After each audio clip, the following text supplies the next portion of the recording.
Assalamualaikum sahabat-sahabat yang dirahmati Allah. Hari ini saya akan menceritakan kisah seorang empu yang menghadapi ujian berat. Ketika pertama kali membuat mandau, ia mengalami kejadian yang di luar nalar. Sosok gaib para leluhur selalu mendatanginya, hingga akhirnya ia mengetahui rahasia tentang fenomena mandau terbang, senjata mistis yang akan bangkit ketika pertumpahan darah terjadi.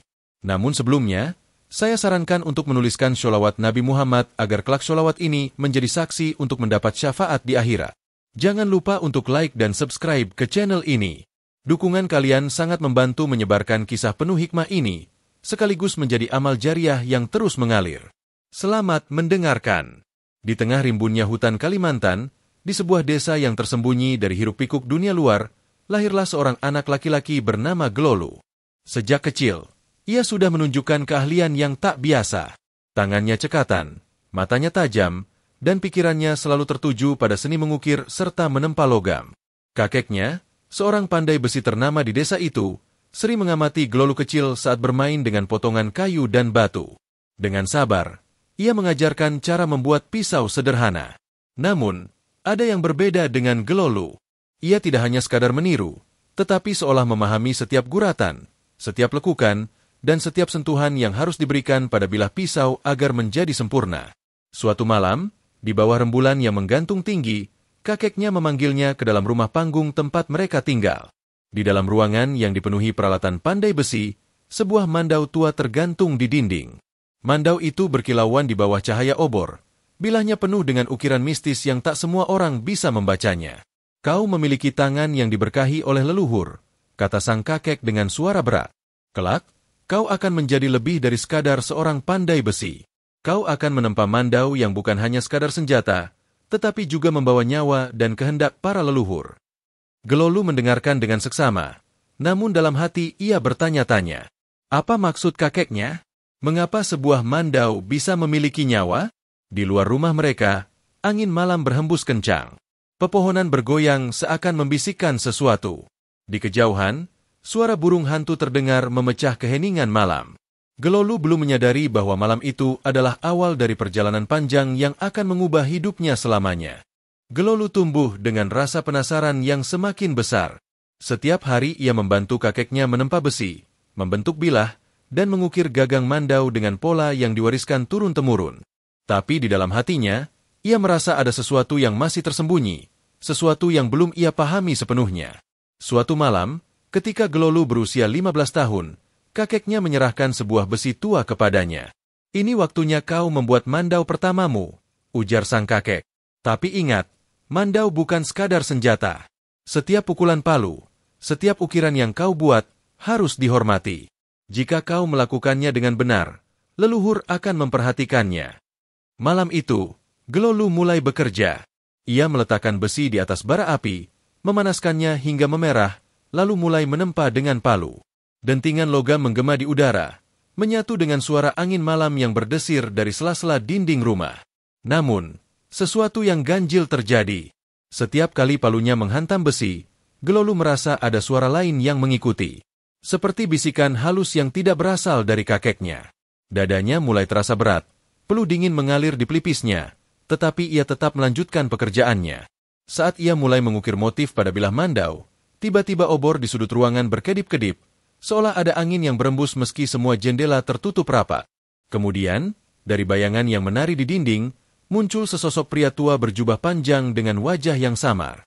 "Glolu!" Suara itu bergema, seakan berasal dari kedalaman hutan yang jauh. Glolu tersentak mundur, matanya membelalak melihat sosok itu berdiri di hadapannya. Namun tubuhnya terasa kaku, tidak bisa bergerak. "Kau telah memulai sesuatu yang lebih besar dari yang kau kira." Suara itu kembali terdengar. "Lanjutkan pekerjaanmu, dan kau akan tahu siapa dirimu sebenarnya." Tiba-tiba, ruangan kembali sunyi. Obor kembali menyala dengan stabil, dan kakeknya tetap duduk di sudut ruangan, seakan tidak menyadari apa yang baru saja terjadi. Glolu menatap bilah mandau yang ada di tangannya. Ukiran yang baru saja ia buat tampak lebih dalam, lebih tajam, seakan ada tangan lain yang membantunya menyelesaikan pekerjaan itu. Malam itu, Glolu sadar bahwa ia tidak sendiri. Ada yang memperhatikannya dari balik dunia yang tak kasat mata. Sejak malam itu, Glolu merasa berbeda. Tangannya semakin cekatan dalam mengukir. Setiap guratan pada Mandau terasa lebih hidup, lebih bermakna. Namun, bersamaan dengan itu, ia mulai mengalami kejadian-kejadian aneh yang membuat bulu kuduknya berdiri. Pada suatu malam, ketika Glolu tengah mengasah Mandau pertamanya di bawah sinar obor, ia mendengar suara langkah kaki di luar rumah panggungnya. Suara itu berat, menyeret, seperti seseorang yang tengah berjalan dengan tubuh penuh beban. "Kakek!" Glolu memanggil pelan, tapi tidak ada jawaban. Tiba-tiba, obor yang ada di sudut ruangan bergetar hebat, apinya mengecil dan hampir padam. Udara di sekitar mendadak dingin, jauh lebih dingin dari biasanya. Dari sudut matanya, Glolu melihat bayangan panjang melintas di dinding. Jantungnya berdegup kencang, namun ia tetap duduk diam, tangan masih memegang Mandau yang belum selesai. Kemudian, suara berbisik terdengar lagi, kali ini lebih dekat, seperti tepat di belakang telinganya. "Kau sudah siap menerima warisan ini?" Glolu menahan napas. Ia tidak berani menoleh, tapi di dalam hati, ia tahu bahwa sosok yang pernah muncul sebelumnya kini kembali menghampirinya. Tiba-tiba, Mandau yang ada di pangkuannya bergetar sendiri. Ia mencoba menahannya, tapi Mandau itu seolah memiliki kekuatan sendiri, melompat dari tangannya dan jatuh ke lantai dengan suara berdenting nyaring. Glolu terpaku. Namun, yang terjadi selanjutnya membuatnya hampir tak percaya. Mandau itu mulai berputar perlahan di atas lantai, seolah digerakkan oleh kekuatan tak terlihat. Putarannya semakin cepat, hingga tiba-tiba, dengan satu hentakan, bilah Mandau itu berdiri tegak, menancap di lantai kayu rumahnya. Glolu menelan ludah, keringat dingin membasahi tubuhnya. Ia belum sempat bereaksi ketika suara berat kembali terdengar. "Mandau bukan hanya besi dan ukiran. Mandau memiliki jiwa. Jika kau tak siap menerimanya, tinggalkan sekarang, sebelum terlambat." Obor kembali berkedip, dan tiba-tiba semuanya kembali normal. Mandau yang tadi berdiri kini tergeletak biasa di lantai, seolah tidak pernah terjadi apa-apa. Malam itu, Glolu tidak tidur. Ia duduk diam, menatap Mandau yang telah ia buat, bertanya dalam hati, apakah dirinya benar-benar siap menerima warisan yang telah lama dijaga oleh para leluhur? Hari demi hari berlalu, dan Glolu semakin larut dalam pekerjaannya. Ia mulai merasakan ada sesuatu yang mengalir dalam dirinya setiap kali menempa besi atau mengukir gagang Mandau. Seolah tangan dan pikirannya tidak lagi bekerja sendiri, melainkan dibimbing oleh kekuatan yang lebih besar. Namun, semakin ia memahami ilmu tempa leluhur, semakin banyak hal gaib yang ia alami. Sosok-sosok tak kasat mata kerap muncul dalam mimpinya, menuturkan cerita lama tentang tanah mereka, tentang peperangan, dan tentang Mandau-Mandau yang bergerak sendiri di medan pertempuran. Salah satu kisah yang paling membuat Glolu tertegun adalah tentang Mandau terbang. Dulu, ketika terjadi perang besar antara suku asli dengan para pendatang yang ingin menguasai hutan Kalimantan, para leluhur menurunkan kekuatan pada beberapa Mandau sakral. Mandau itu tidak lagi membutuhkan tangan manusia untuk bertarung. Mereka melayang di udara, mencari lawan sendiri, menebas kepala musuh dengan presisi yang mustahil bagi seorang pejuang biasa. Banyak yang menganggap itu hanyalah mitos. Namun, bagi Glolu, mitos itu terasa lebih nyata dari sebelumnya. Suatu malam, seorang tetua desa yang jarang berbicara datang mengunjunginya. Pria itu membawa sebuah Mandau tua, bilahnya sudah berkarat, namun ukirannya masih jelas menggambarkan motif suci Dayak. "Kau sudah bertemu dengan mereka, bukan?" Suara sang tetua bergetar. "Leluhur telah menuntunmu ke jalan ini. Maka kau harus tahu kebenaran tentang Mandau terbang." Glolu menatap mata sang tetua dengan penuh tanda tanya. "Kau harus tahu," lanjutnya, "Mandau ini tidak akan bergerak tanpa sebab. Mereka baru bangkit ketika ada pertumpahan darah. Ketika perang datang, mereka akan melakukan tugasnya, dengan atau tanpa perintah dari manusia." Kata-kata itu membuat dada Glolu terasa sesak. Ia mulai memahami bahwa ilmu yang diwarisinya bukan sekadar kemampuan menempa besi. Ia telah masuk ke dalam dunia di mana senjata memiliki nyawa, dan perang bukan hanya soal manusia, tetapi juga tentang roh-roh yang tak terlihat. Malam itu, langit tampak lebih gelap dari biasanya. Angin yang bertiup terasa membawa bisikan-bisikan dari masa lalu. Glolu menatap Mandau tua yang ada di hadapannya. Ia bertanya dalam hati, jika suatu saat darah kembali tertumpah di tanah ini, apakah Mandau terbang akan bangkit sekali lagi? Glolu tidak pernah mengira bahwa pertanyaan yang berkecamuk dalam benaknya akan segera terjawab. Hanya beberapa bulan setelah percakapan dengan tetua desa, suasana di kampungnya mulai berubah. Desas-desus tentang kelompok pendatang yang merusak hutan semakin sering terdengar. Mereka menebang pohon tanpa izin, merampas tanah adat, dan bahkan merusak situs-situs sakral yang telah dijaga turun-temurun oleh suku Dayak. Kemarahan mulai membakar hati para pemuda desa.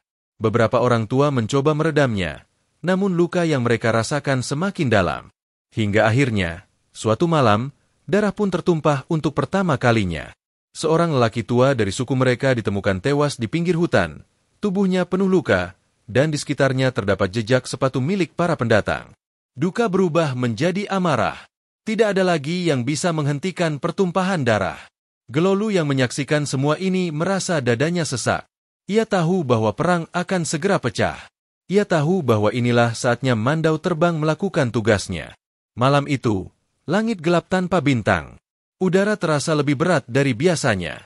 Para lelaki suku berkumpul di balai desa, membawa mandau mereka masing-masing.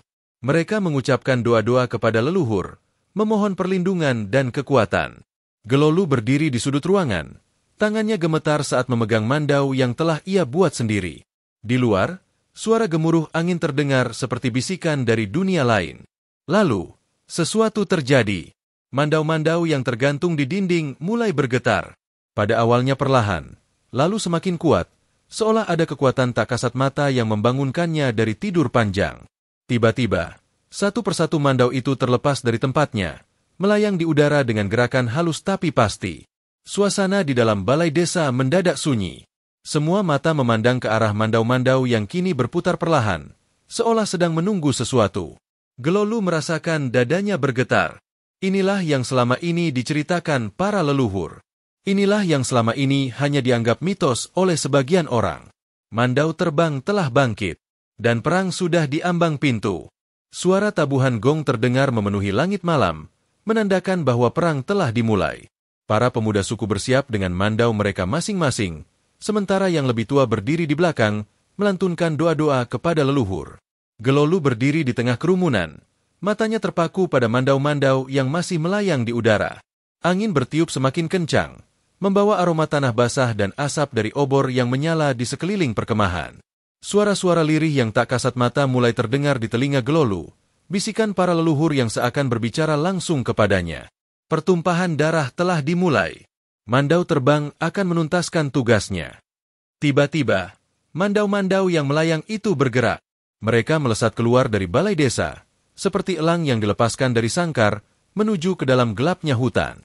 Para prajurit dari suku Dayak berlari mengikuti di belakang, menuju batas desa tempat para pendatang berkumpul dengan senjata mereka. Suara pertempuran pecah di malam yang kelam, teriakan, benturan besi, dan gelegar mantra yang dilantunkan oleh para tetua.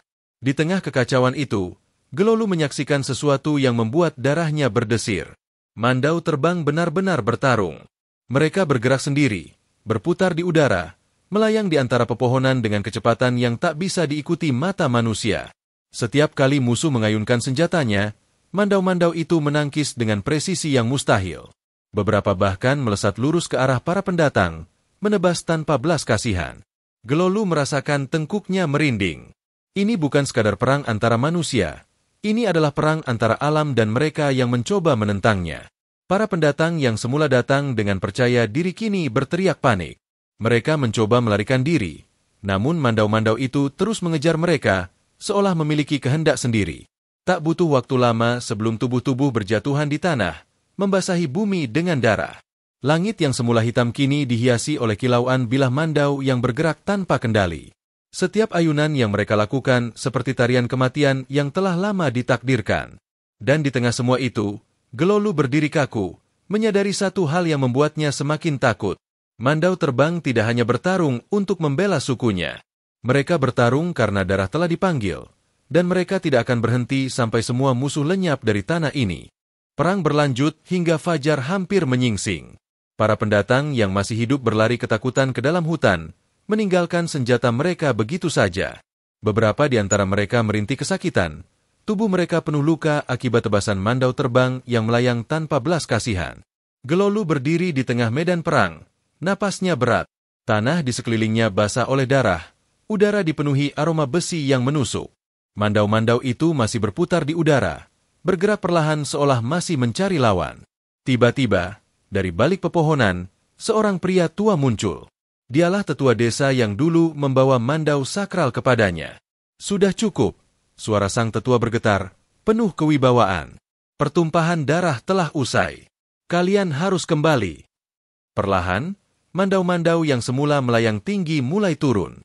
Satu persatu mereka jatuh ke tanah, diam tak bergerak seperti senjata biasa. Suara angin yang tadi mengaum kini berubah menjadi bisikan lirih, seolah roh-roh leluhur yang mengendalikan mereka telah kembali ke alamnya. Para pejuang suku Dayak berlutut, mengucapkan doa untuk mereka yang telah gugur. Tidak hanya dari pihak pendatang, tetapi juga dari suku mereka sendiri. Karena meskipun mandau terbang bertarung tanpa celah, perang tetaplah perang. Tidak ada kemenangan tanpa kehilangan. Gelolu menatap kedua tangannya. Ada getaran aneh yang ia rasakan, bukan hanya kelelahan, tetapi juga kesadaran bahwa ia telah menyaksikan sesuatu yang sangat besar. Sang tetua berjalan mendekatinya, menepuk bahunya pelan. Kau telah melihat sendiri, katanya dengan suara lirih. Mandau terbang bukan sekadar senjata. Mereka adalah warisan. Mereka memiliki kehendak. Dan mereka selalu membalas darah dengan darah. Gelolu menelan ludah, menatap mandau-mandau yang kini tergeletak di tanah. Kau harus ingat satu hal, lanjut tetua itu. Jika suatu hari perang kembali datang, mereka akan bangkit lagi. Tidak ada yang bisa menghentikannya, kecuali kita sendiri yang memilih untuk tidak menumpahkan darah. Matahari mulai muncul di ufuk timur, menyinari tanah yang kini penuh luka. Angin pagi berembus pelan, membawa serta sisa-sisa bisikan dari masa lalu. Gelolu tahu, cerita ini belum berakhir.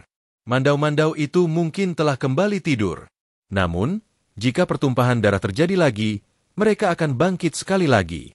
Dari kisah ini, kita dapat mengambil pelajaran bahwa warisan leluhur bukan sekadar benda, tetapi juga memiliki nilai spiritual yang dalam. Setiap kekuatan yang diberikan kepada manusia harus digunakan dengan bijak, bukan untuk menumpahkan darah, tetapi untuk menjaga keseimbangan dan kedamaian. Sebagaimana firman Allah dalam Al-Quran, dan janganlah kamu berbuat kerusakan di muka bumi setelah Allah memperbaikinya. Berdoalah kepadanya dengan rasa takut dan penuh harap. Sesungguhnya rahmat Allah sangat dekat kepada orang-orang yang berbuat baik. Quran Surah Al-A'raf 56. Cerita ini adalah fiktif, dibuat seperti nyata agar kita bisa mengambil hikmah di dalamnya. Terima kasih sudah menonton hingga akhir. Jika kalian menyukai cerita ini, jangan lupa untuk like, subscribe, dan tinggalkan komentar di bawah.